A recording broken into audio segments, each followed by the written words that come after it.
Herzlich willkommen zum Tune. Wie schön, dass du da bist. Deine Videoarbeit No Gods, No Masters von 2017 wird im Hamburger Bahnhof als Einkanal-Videoarbeit mit 4 Audiokanälen in der Ausstellung Magical Soup gezeigt.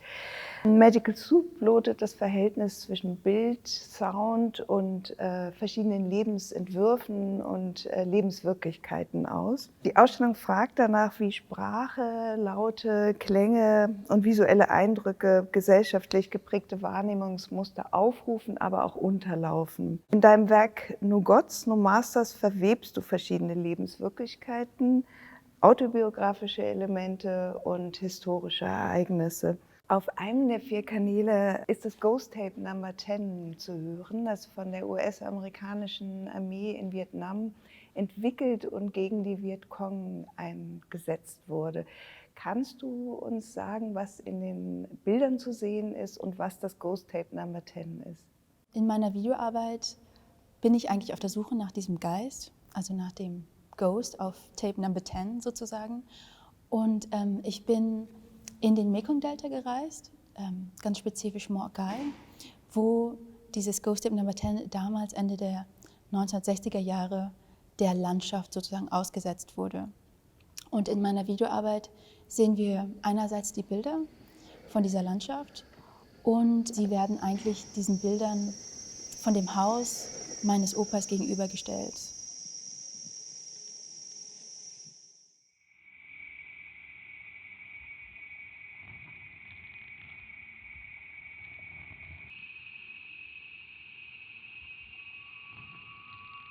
Wir befinden uns innerhalb des Films dann in dem Wohnzimmer, also das ist eigentlich ein Altarzimmer, wo meine Familie betet.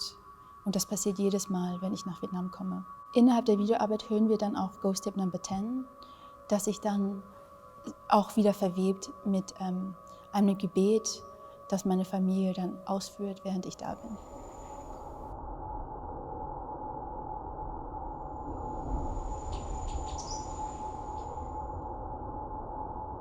Die 4-Kanal-Installation ist eigentlich so aufgeteilt, dass sie einerseits aus Field Recordings besteht. In einem anderen Kanal hört man tatsächlich das Ghost Tape, das also entwickelt wurde von Psyops. Wir hören elektronische Sounds, die ich gemeinsam entwickelt habe mit einem Komponisten, und das Gebet meiner Familie. Und innerhalb der Ausstellung bei Magical Soup kommen diese einzelnen Soundkanäle halt zusammen. Und je nachdem, wo man sich befindet, hört man einfach einzelne Elemente, die dann zusammen sozusagen das Soundscape entwickeln.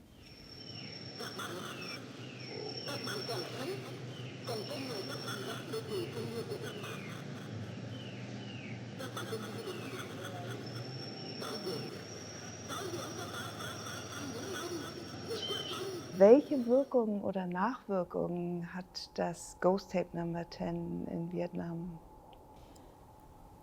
Also das Ghost Tape Number 10 ist ja eigentlich ein komplett erfundenes Stück Sound, das von Psyops entwickelt wurde. Es geht halt so los, dass eigentlich Psyops eine Recherche, also eine langjährige Recherche gemacht hat in Vietnam zu vietnamesischer Spiritualität. Und auf dieser Idee, dass in Vietnam, wenn du stirbst und nicht beerdigt wirst nach einem gewissen Ritual, dass eigentlich deine Seele für immer in so eine Art Hölle wandert und nie zur Ruhe kommt. Und Psyops hat eigentlich genau diese Idee aufgefasst und daraus eine Soundwaffe entwickelt. Also Ghost Tape Number 10 ist eigentlich eine 4-minütige Soundwaffe, in der ein vietnamesischer Schauspieler auf Vietnamesisch einen Text spricht. Also er ist ein Vietcong-Soldat, der nach seiner Frau ruft, nach seinen Kindern ruft und eigentlich seinen Freunden sagt, dass sie nach Hause gehen sollen, weil er einen sinnlosen Tod im Krieg gestorben ist. Und natürlich ist es unglaublich, also ich finde die Soundwaffe unglaublich effektiv, weil sie durch Sprache und aber auch so Rauschen, es kommt, also der Geist wird erweckt durch ein Echo, genau, eine Idee tiefen Glaubens eigentlich vermittelt. Und so nimmt das Ghost Tape eigentlich Einfluss auf die anderen Soldaten. Und die Nachwirkungen kann man bis heute eigentlich sehen, weil bis heute es immer noch eine Ökonomie gibt, wo Familien nach den Knochen ihrer Vorfahren suchen und versuchen, diese dann zu beerdigen.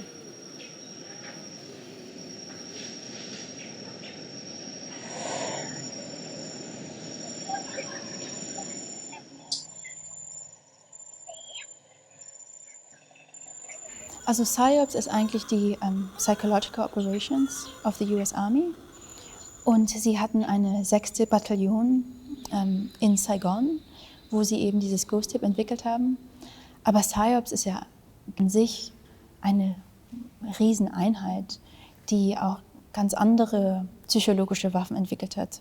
Zum Beispiel gab es im Vietnamkrieg dann auch so, das sah dann so aus wie so eine Spielkarte, auf der Knochen sind und auf der Rückseite steht dann, das ist deine Todeskarte, die du gerade vom Boden aufgehoben hast und genau, der Tod naht. Und es gibt ganz viele unterschiedliche psychologische Waffen, die PSYOPs versucht hat zu entwickeln.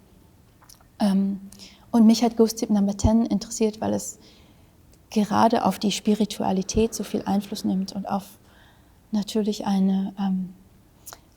auf unser tiefstes Glauben oder auf unser tiefstes Wesen, worin wir eigentlich so eine Sinnfindung finden.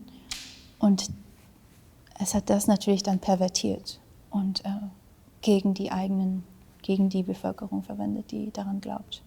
Nochmal zu dem Sound im Speziellen. Erzeugen die verschiedenen Frequenzen, die du einsetzt, bestimmte Wirkungen? Also verwendest du zum Beispiel Töne, die dafür bekannt sind, dass sie Angst machen, oder wieder andere Elemente, die vielleicht Vertrauen schaffen und einem Ruhe geben, weil sie an etwas Gewohntes erinnern?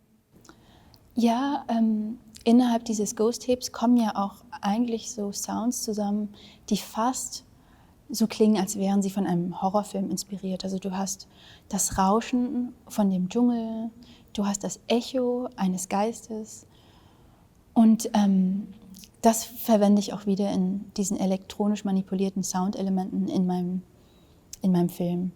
Also du hörst auch schon dieses Zirpen, das so ein recht high-pitched Sound ist. Das kommt immer wieder. Und das wird dann wieder diesem sehr meditativen, mit dieser sehr meditativen Zeremonie eigentlich gegenübergestellt, wo meine Familie immer wieder dasselbe wiederholt und so langsam das Medium ruft, damit ich mit meiner Oma sprechen kann. Dieses Meditative bringt, glaube ich, auch eine Form der Gewohnheit oder des Vertrauens, oder es weckt zumindest dieses Vertrauen. Ähnlich wie bei dem Ghost Tip geht es ja auch um eine Familie, also um einen fiktiven Vater mit einer Frau und einem Kind. Und er ruft ja auch immer nach seiner Frau und dem Kind und seinen Freunden. Genau, aber es funktioniert in diesen beiden Aspekten natürlich unterschiedlich voneinander. Also, aber es hat beides einen sehr religiösen, auch ja, spirituellen Hintergrund. Und eine Wirkung, der man sich nicht unbedingt entziehen kann. Genau, also die Wirkung, was auch interessant ist an dem Ghost Tip zum Beispiel, ist, dass die Wirkung relativ unklar ist und bleibt, weil man natürlich nicht berechnen kann, wie viele Menschen nun den Krieg aufgegeben haben, weil es dieses Ghost Tip gab. Also du kannst es ja nicht wirklich messen. Aber trotzdem glaube ich, dass es natürlich im Unterbewusstsein was ausgelöst hat. Du hast deine Arbeiten auch in Vietnam gezeigt. Welchen Unterschied gibt es in der Rezeption? Wie reagieren Rezipientinnen dort auf deine Arbeiten? Reagieren die anders als in Deutschland, in Berlin zum Beispiel oder London? Ja, in Vietnam gibt es generell eine Zensur. Also eigentlich darf man nicht wirklich über den Krieg sprechen. Von daher ist die Rezeption, glaube ich, gefiltert dadurch, dass man nicht frei über den Krieg sprechen kann. Also wir hatten zum Beispiel auch den Fall, dass wir eigentlich eine Form der Selbstzensur praktizieren mussten, als wir die Texte übersetzt haben, also von Englisch ins Vietnamesische. Und das ist, glaube ich, schon einfach ein großes Problem. Das ist natürlich auch eine große Thematik, die viele andere Künstler beschäftigt in Vietnam, die Zensur. Und ich glaube, andererseits war die Rezeption interessant, weil ich auch mit einem amerikanischen Journalisten gearbeitet habe, um die Zeitungsartikel zu entwickeln. Und ich mit Absicht eigentlich so eine Perspektive von außen versucht habe, auch wiederzugeben, anstatt zu sagen, ich bin Vietnamesin und das ist mein Blick, war mir das eigentlich ziemlich wichtig zu sagen, ich komme aus Europa oder ich habe die letzten 20 Jahre meines Lebens in Europa verbracht und das ist meine Sicht, die ich mitbringe.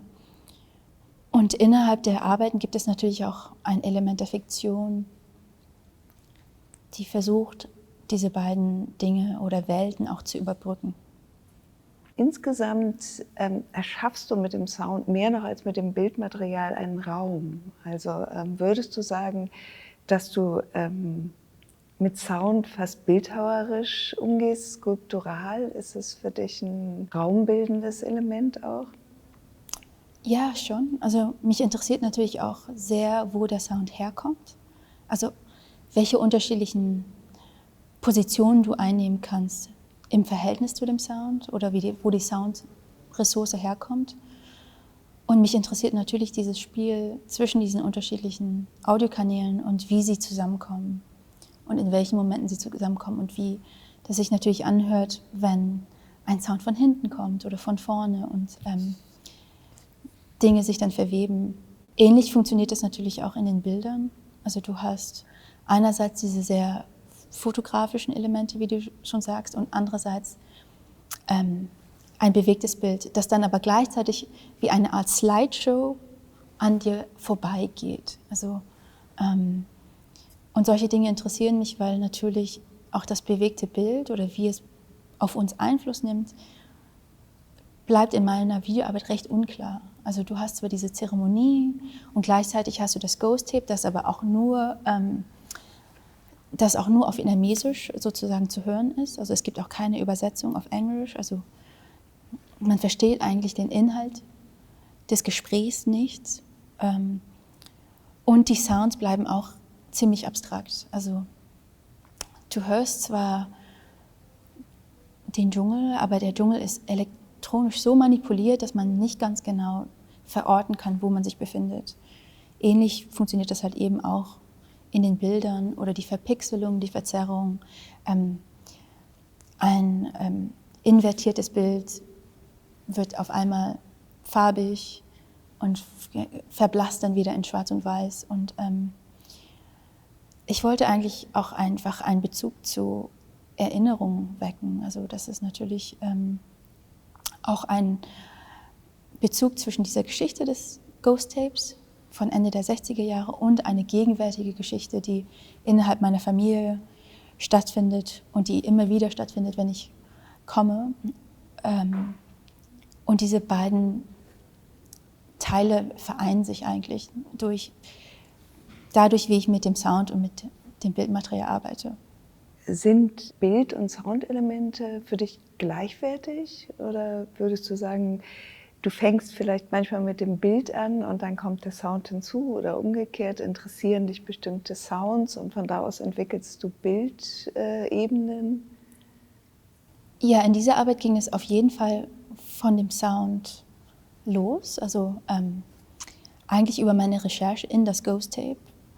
Und dann war mir aber sofort klar, dass ich dorthin reisen möchte. Es ging eigentlich eher um die physische Erfahrung mit dem Geist. Also ich bin wirklich dahin gefahren, um diesen Geist zu finden, wo auch immer er oder sie sein mag. Aber es ging schon darum, zu versuchen, in Bildern diesen Geist aufzunehmen oder ja, also eine Aufnahme davon zu bekommen. In dieser Arbeit sind Sound und Video eigentlich gleichwertig, obwohl ich viel länger an dem Sound gearbeitet habe als an den Videoaufnahmen, weil für mich eigentlich so die Klangsprache natürlich sehr wichtig ist, um auch dieses Ghost Tape zu vermitteln. Aber je nach Projekt sind es ganz unterschiedliche Triggers, die gewisse Dinge hervorrufen oder wie ich mit gewissen Elementen arbeite. Dieses Projekt ist natürlich auch sehr recherchelastig. Also da steckt einfach sehr viel Recherche dahinter, die man in der Videoarbeit nicht sieht, die dann aber durch die Zeitung zum Vorschein kommen. Es gibt im Zweiten Weltkrieg eine Operation, die hieß Coral Sea. Und du hast 2017 eine Arbeit gemacht, die hieß Coral Sea as Rolling Thunder. Beziehst du dich dabei auch auf Coral Sea? Die Arbeit selbst thematisiert ja eigentlich die Napalm-Angriffe der US-Amerikaner auf Vietnam. Verwebst du da auch diese beiden Angriffe? Ja. Worum geht es in der Arbeit? Genau, also der Titel ist natürlich inspiriert von Operation Coral Sea und Operation Rolling Thunder. Also der Titel der Arbeit ist Coral Sea as Rolling Thunder, weil mich diese Poetik interessiert hat. Also diese Poetik, die natürlich verschleicht, was eigentlich passiert, oder zumindest, glaube ich, für die amerikanischen Soldaten, dass ich weiß es nicht genau, psychologisch einfacher macht, vielleicht diese Operation durchzuführen, aber die Titel haben mich interessiert. Und innerhalb dieser Installation zeige ich eine Videoarbeit, die heißt Memory Dispute. Da geht es auch um diesen Streit mit der Erinnerung. Und dort bin ich auf einem Berg in Zentralvietnam, in Bac Ma, ein Ort, der genau Napalm-Angriffen ausgesetzt war, der natürlich den Dschungel dort komplett zerstört hat, der jetzt aber natürlich wieder lebt und neu gewachsen ist. Und die Videoarbeit ist eigentlich so eine metaphorische Studie zwischen diesem Ort in Bac Ma und einem Skin Whitening Treatment, das relativ weit verbreitet ist in Vietnam. Und das ist ein illegaler Prozess, seine Haut zu bleichen. Da werden eigentlich so zwei Hautschichten voneinander getrennt durch eine Säure. Und in einem Prozess von 9 Stunden kann man dann seine erste Hautschicht abnehmen. Und die Hautschicht darunter ist etwas heller als die davor, weil sie natürlich der Sonne ausgesetzt ist. Und so bleicht man eigentlich die Haut. Und die Chemikalie, die das macht, ist illegal. Also die erhält man auf dem Schwarzmarkt. Und dadurch bleibt es auch ziemlich unklar, was sich da drin befindet. Und ich habe da eine Brücke gesehen zwischen dem Napalm und diesem Skin Whitening Treatment. Und in der Videoarbeit, genau, ist das eigentlich ein ständiger Vergleich zwischen diesen beiden Bildmaterialien, wie eigentlich so wie der Körper als Landschaft sozusagen gehäutet wird und die Natur, die jetzt langsam wieder zurückwächst, aber wo auch die Auswirkungen des Napalms unklar bleiben auf die Natur.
Anschluss an No Gods, No Masters hast du 2018 die Arbeit Song for Unattended Items gemacht. Wie führst du in dieser Arbeit das Thema von No Gods, No Masters weiter?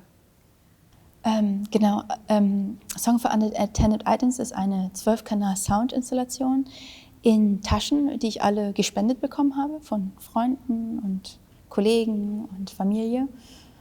Und in der Arbeit habe ich mich eigentlich für das Phänomen Post-Traumatic Stress Disorder interessiert, das natürlich viele vietnamesische und amerikanische Soldaten natürlich auch im Vietnamkrieg erlebt haben.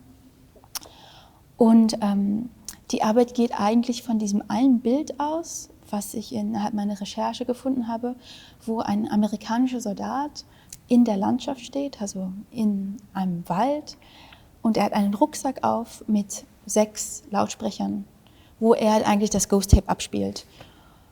Und darauf basierend habe ich in der Royal Academy of Arts in London diese Ausstellung gemacht, wo es 12 Taschen gibt und innerhalb jeder Tasche gab es eine Soundressource und die haben eigentlich zusammen sozusagen dieses Soundscape entwickelt. Und ich habe eigentlich nur harmlose Sounds verwendet, also zum Beispiel hörst du Crickets und auf einmal hörst du den Wald im Sommer. Plötzlich kommt ein Helikopter und neben dem Helikopter kommt ein Feuerwerk und dann habe ich zum Beispiel ein Kaminfeuer aufgenommen. Aber sobald diese Sounds zusammenkommen, klingt es fast wie eine Gefahrenzone, weil natürlich also Menschen, die Post-Traumatic Stress Disorders erlebt haben, also den Sound von Feuerwerk eigentlich mit Bomben fast gleichsetzen, also zumindest assoziieren.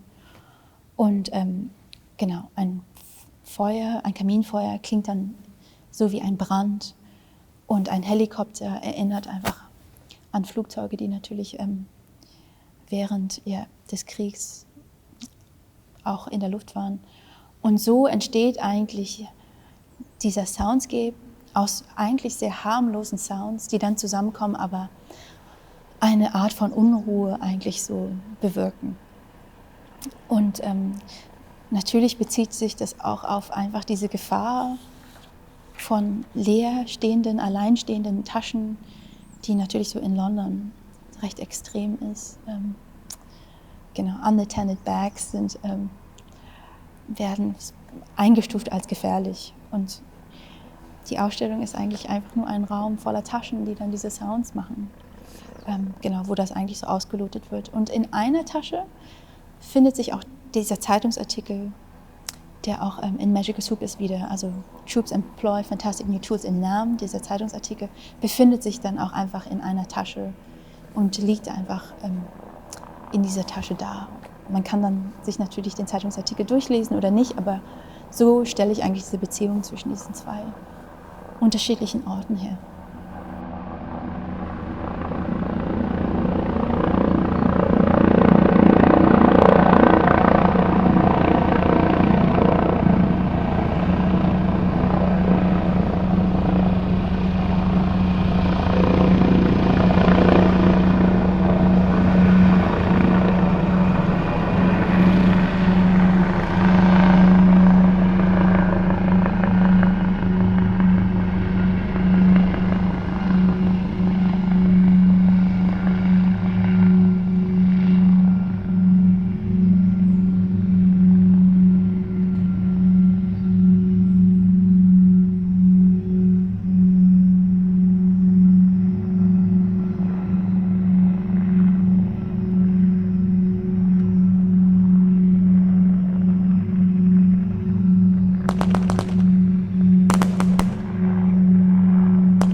Also du setzt ja oft scheinbar harmlose Sounds ein, um diese speziellen Atmosphären zu kreieren. Oft weiß man auch nicht, wo der Sound herkommt.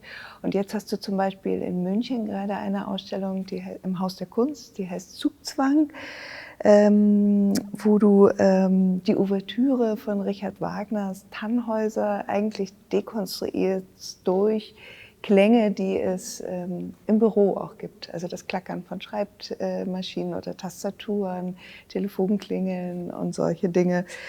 Und das Setting ist auch sehr besonders. Du zeigst fast brutalistisch wirkende, große metallische Regale, in denen ganz kleine Elemente zu sehen sind, die auch biografische Bezüge haben. Und der gesamte Raum wird dominiert oder überwacht, würde ich fast sagen, von einem Schreibtisch an einer Stirnseite dessen. Und an den Wänden zeigst du verschiedene Formulare über die gesamten Wandflächen verteilt, auf denen sich ein Schachspiel, eine Schachpartie entfaltet. Und auch hier denkt man natürlich an den Philosophen Ludwig Wittgenstein, der das Sprachspiel mit dem Schachspiel verglichen hat und dass die Bedeutung der Worte sich in ihrer Verwendung erst eigentlich entfaltet und entwickelt. Und welche Verbindung ziehst du zwischen den Dokumenten und dem Schachspiel in dieser speziellen Ausstellung? Ja, du hast es, glaube ich, schon sehr gut zusammengefasst mit Wittgenstein. Also innerhalb dieser Dokumente sind ja eigentlich nur die Fragen zu sehen. Also es sind eigentlich immer nur die Formulare.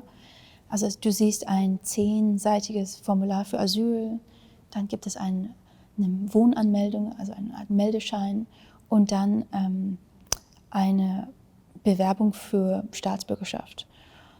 Und ich habe gewisse Dinge in diesen Dokumenten geändert. Also es gibt Titel, die ich verändert habe. Oder ich habe Staaten einfach rausgenommen. Also es geht um keinen spezifischen Staat in diesen Dokumenten. Und mich interessiert natürlich, wie die Fragen gestellt werden zum Asylbewerber und auch eigentlich die Möglichkeit, ja, wie sie darauf antworten können. Weil du musst ja jedes Mal, wenn du dich zum Beispiel für Asyl bewirbst, du musst ja eigentlich den Regeln folgen und also du musst deine Rechte einnehmen, aber gleichzeitig musst du deine Geschichte so formulieren, dass sie natürlich in den rechtlichen Rahmen passen, um dann auch als sozusagen Refugee anerkannt zu werden. Und das Schachspiel für mich, also es ist ein Strategiespiel, wo 2 Personen gegeneinander spielen. Und leider ist es so, dass der Schlauere in dem Spiel gewinnt. Also es ist kein Zufall bei Schach, wer gewinnt, sondern wer eigentlich intelligenter und strategischer das Spiel spielt, hat einfach am Ende größere Chancen, das Spiel zu gewinnen.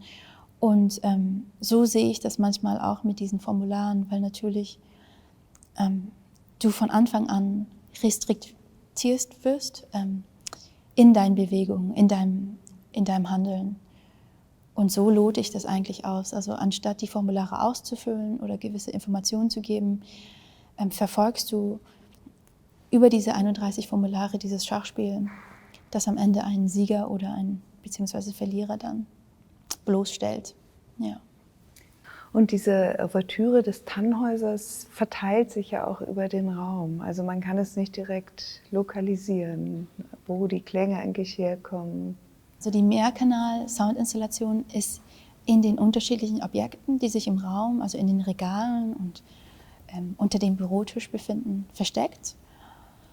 Und so kommen so unterschiedliche Elemente zusammen. Und für mich war das natürlich auch eine Art, also eine Möglichkeit, Wagners Tannhäuser, also fast eine Parodie zu Wagners Tannhäuser zu entwickeln. Also du hörst dann anstatt der Instrumente einen Drucker, der durchläuft oder das Tippen an der Tastatur und das Klicken einer Maus. Und so verweben sich eigentlich so staatliche Ideale, mit denen ich natürlich auch Wagner assoziiere, als jemanden, der natürlich auch eine Art Idolfunktion natürlich ist für die deutsche Geschichte. So verwebe ich das aber auch mit einem Kontrollstaat und einem bürokratischen Staat, der natürlich auch versucht, seine Mitbürger zu kategorisieren, einzuordnen und in gewissem Maße auch zu kontrollieren.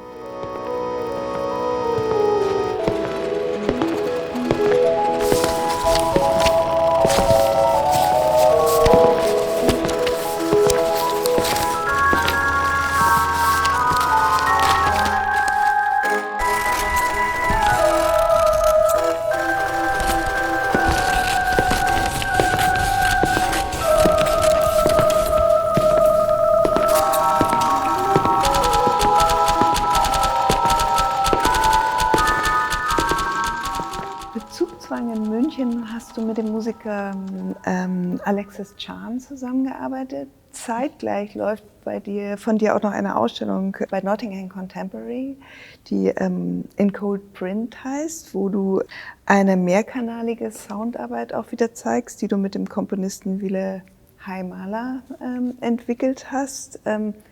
Wie unterscheidet sich der Sound in Nottingham Contemporary von dem in München, wo du auf konkrete Geräusche zusammengestellt hast, während du in Nottingham ja eher synthetische Sounds verwendest?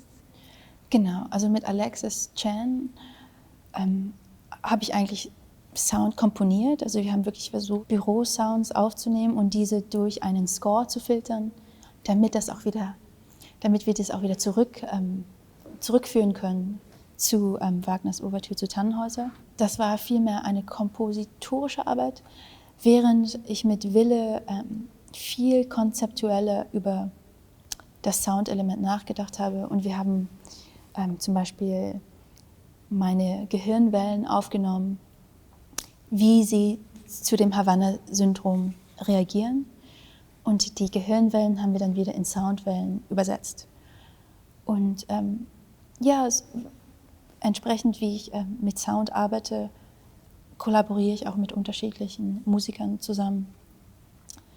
Und die Rolle von Sound in den beiden Ausstellungen ist eigentlich komplett eine andere.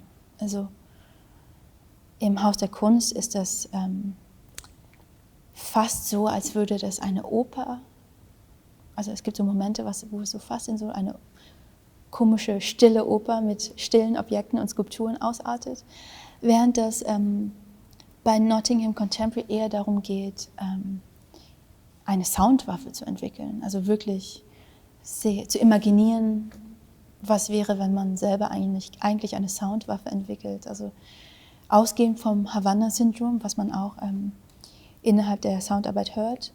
Das Havanna-Syndrom ist ein Phänomen, das aufkam 2016.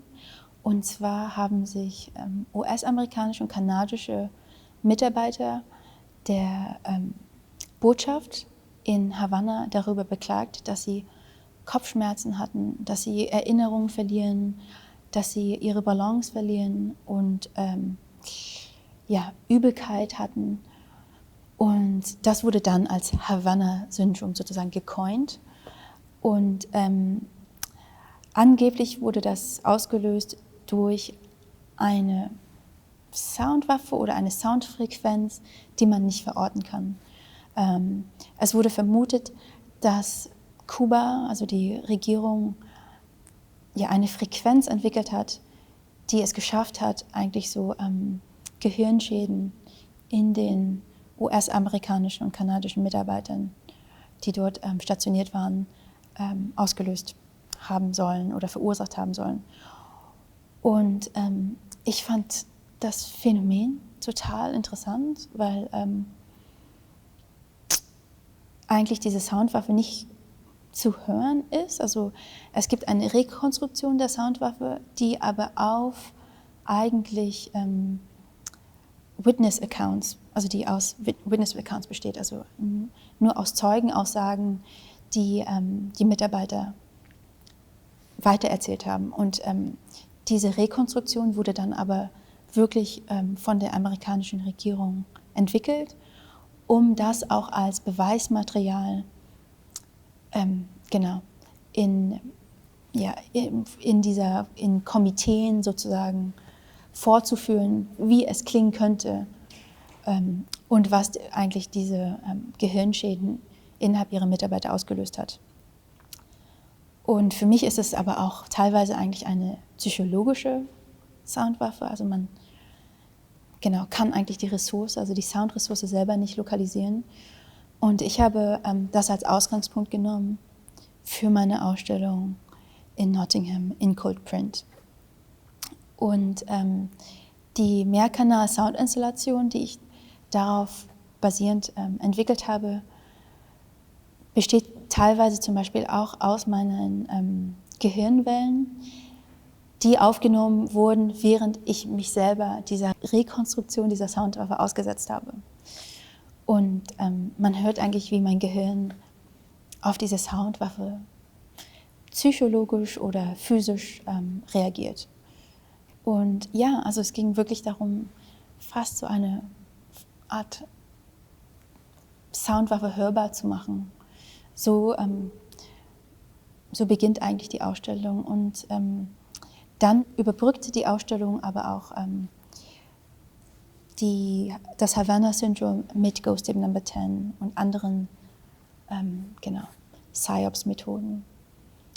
Wo es dann natürlich auch wieder interessant ist, weil natürlich Amerikaner, oder die amerikanische Regierung eine andere Regierung beschuldigt, psychologische Waffen entwickelt zu haben und dann natürlich sie aber natürlich auch angewendet haben, also beispielsweise im Vietnamkrieg.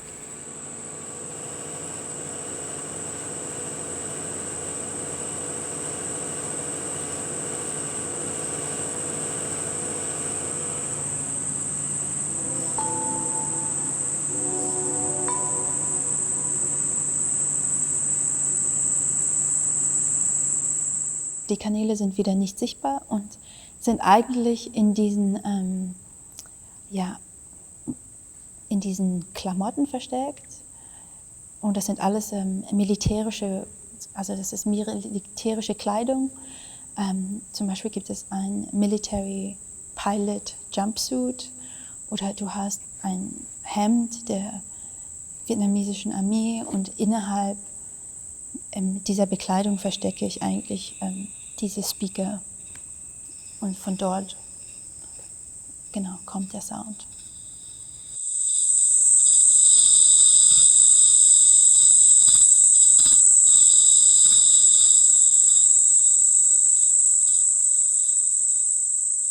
Du hast ja auch unterschiedliche Formen des Ausstellens oder Präsentieren von Sound schon ausprobiert. Unter anderem hast du 2015 im Dong Xuan Center hier in Berlin Fake-iPods verkauft. Kannst du etwas über diese Arbeit erzählen? Die Arbeit ist eigentlich wie eine portable Soundinstallation in billigen iPods, also die natürlich imitiert sind.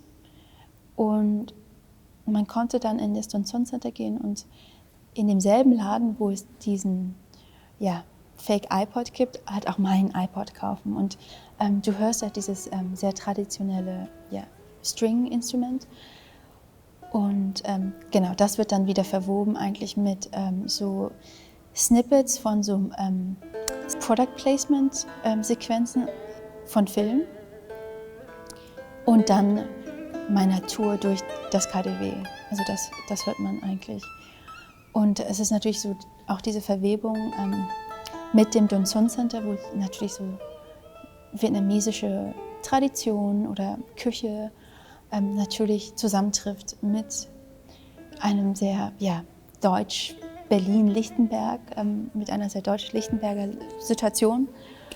Und das verwebe ich dann mit natürlich auch einer Ost-West-Politik natürlich, mit dem KaDeWe, Kaufhaus des Westens, und einer natürlich auch sozialen Kluft und einer auch unterschiedlichen Migrationsgeschichte der vietnamesischen Bevölkerung. Natürlich bin ich als Nordvietnamesin, also mein Vater ist über die DDR noch vor der Wende nach Deutschland gekommen, während in Westdeutschland das natürlich alles politische Flüchtlinge vor allem waren aus Südvietnam. Und diese Unterscheidung spiegelt sich, finde ich, bis heute auch in der Stadt wider. Also ja, ich sehe das immer noch. Und du bist mit deiner Mutter ja dann nachgekommen. Genau. Später. Ja. Ich bin 92 eigentlich nach der Wende auch in den ehemaligen Osten, also nach Freital in der Nähe von Dresden. Genau, dort bin ich dann hingekommen. Vielen Dank. Danke. But do you think it's too much like